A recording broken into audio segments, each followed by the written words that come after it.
¿Qué tal? Buenas tardes, bienvenidos al video de retroalimentación del día de hoy, en donde, bueno, ya previamente les había comentado que estamos por agotar nuestro curso de Derecho Internacional.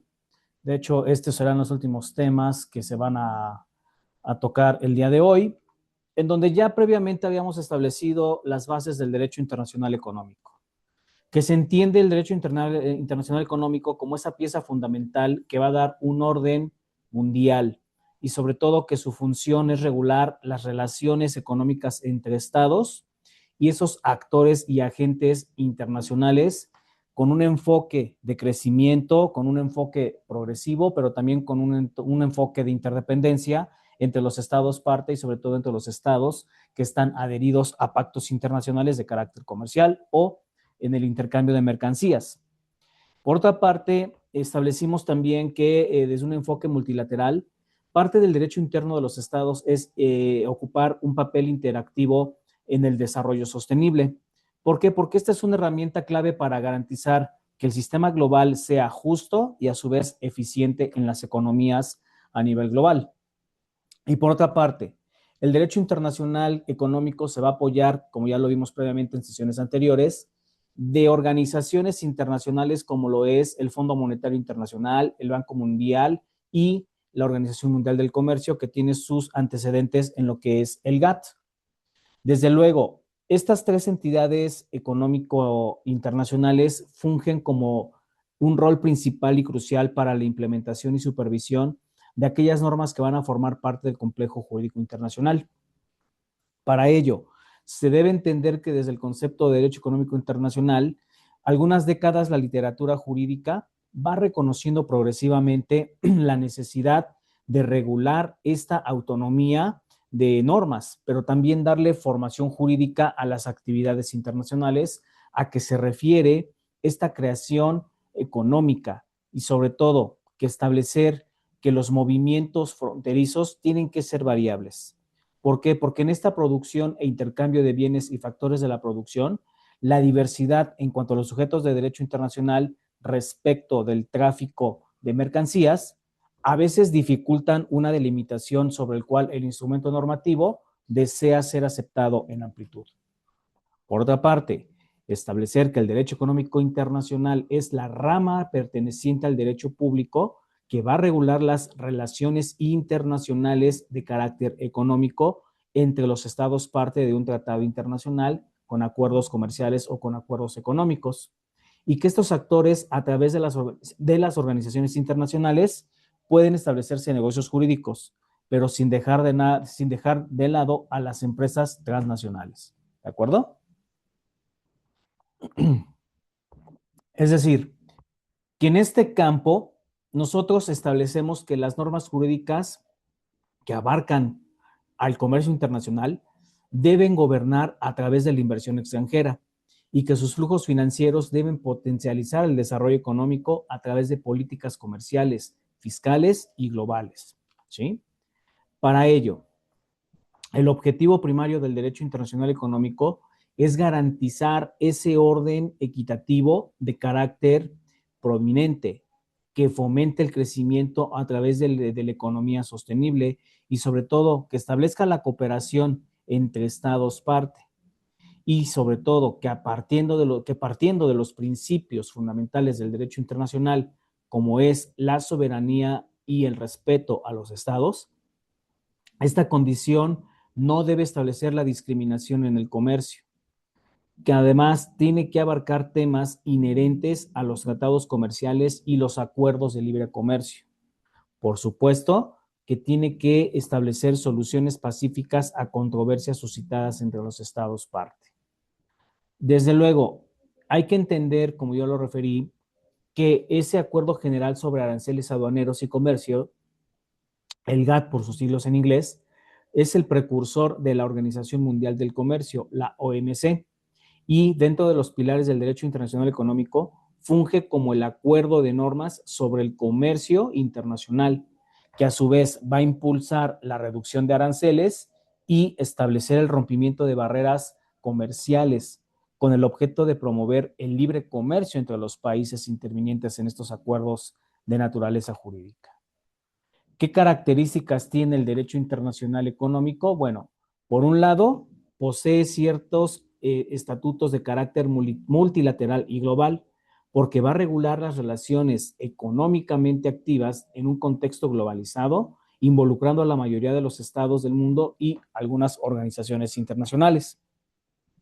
Su efecto cooperador multilateral es una característica primordial y esencial, desde luego, porque aborda los desafíos económicos trascendentes a través de las fronteras o de romper las fronteras en su defecto, como lo es el comercio propio, las inversiones extranjeras y los flujos financieros, sin dejar de lado los flujos de efectivo. Bien.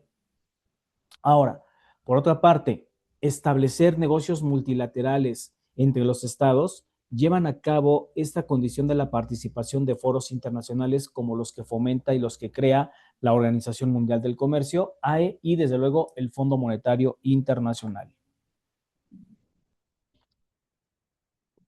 Por otra parte, establecer que la Organización Mundial de Comercio cuenta actualmente con 164 miembros y que es el organismo encargado de regular las normas de comercio, a fin de asegurar que las normas cumplan el aseguramiento en cuanto al respeto de los acuerdos multilaterales del comercio internacional. ¿Sí, jóvenes? Es menester, desde luego, regular las actividades de actores no estatales, es decir, aquellas empresas que no tienen que ver tanto con el gobierno, pero que sí son empresas transnacionales, que sus alcances van a establecer por medio de las organizaciones internacionales ese acuerdo de inversiones a través de los tratados bilaterales de inversión. Y sobre todo, que su efecto protector a las empresas extranjeras tiende a hacer frente a ciertas expropiaciones injustificadas, garantizando un trato justo, pero a su vez equitativo. La interacción con el derecho interno de los estados es otra característica del derecho internacional económico, porque de manera aislada interactúa con las normas y regulaciones internas que los estados hacen a través de políticas comerciales y que éstas, a través de las normas fiscales a la par, también tengan esos regímenes de inversión de los países afectados y que sus obligaciones deriven en el respeto de los tratados y los acuerdos internacionales. ¿Sí? Un claro ejemplo es el que estipulaba yo la noche de ayer. No, esta condición de cómo los acuerdos de libre comercio que México sostiene con Estados Unidos y Canadá pueden afectar a las legislaciones nacionales, pero sin dejar esta parte de regular al mercado laboral y los estándares ambientales. ¿De acuerdo, jóvenes? Ahora, este proceso de comercialización, desde luego que tiene condiciones adaptativas y flexibles. ¿Por qué? Porque en un efecto dinámico, el derecho internacional es una disciplina que debe adaptarse en constante cambio a la economía global, ¿sí? Y que la globalización, pues, implica y abarca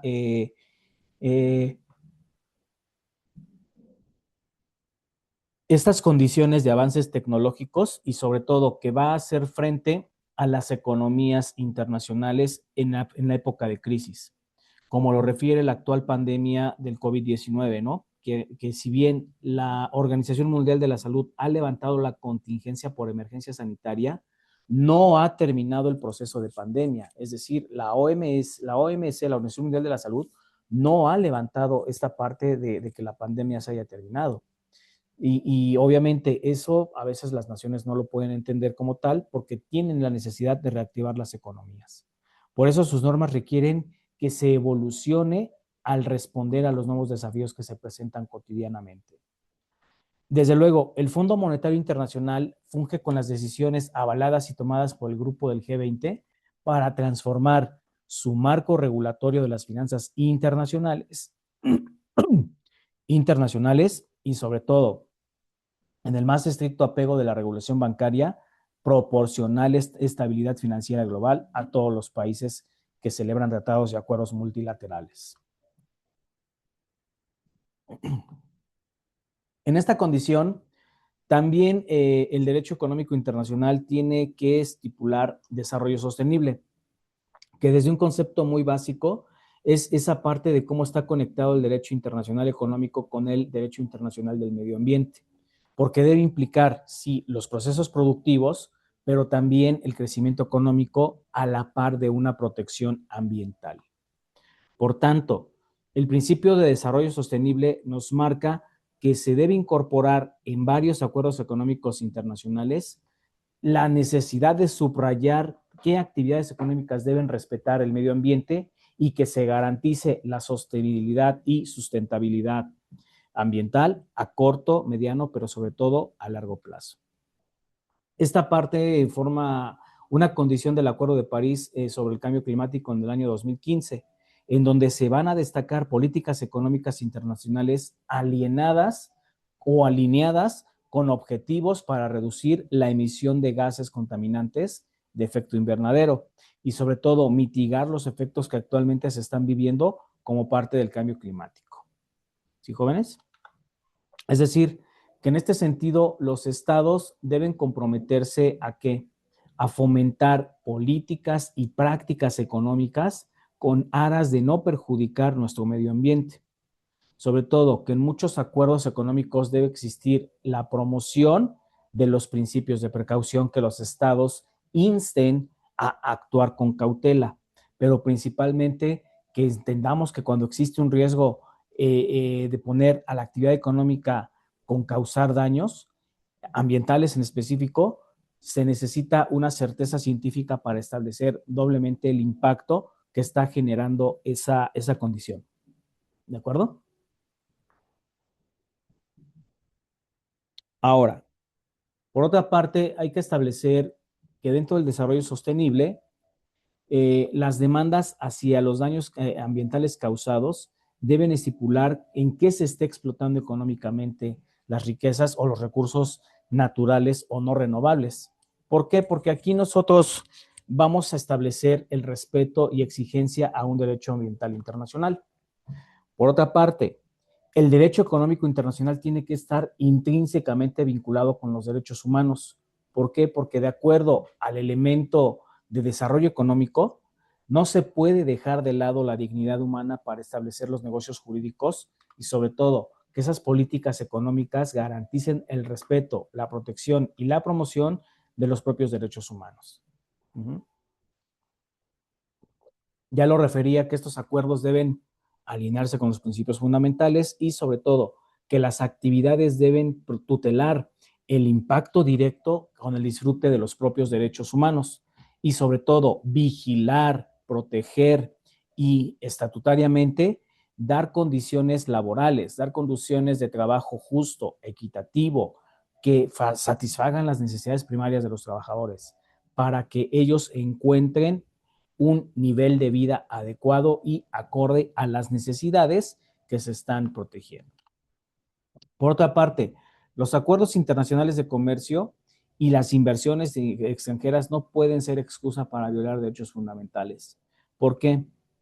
Porque los estados, y específicamente el Estado mexicano, tiene que asegurarse de las políticas económicas en su efecto compatibilidad y que las obligaciones internacionales en materia de derechos humanos se cumplan con lo establecido en la Constitución Política y en los tratados internacionales del que el Estado mexicano sea parte.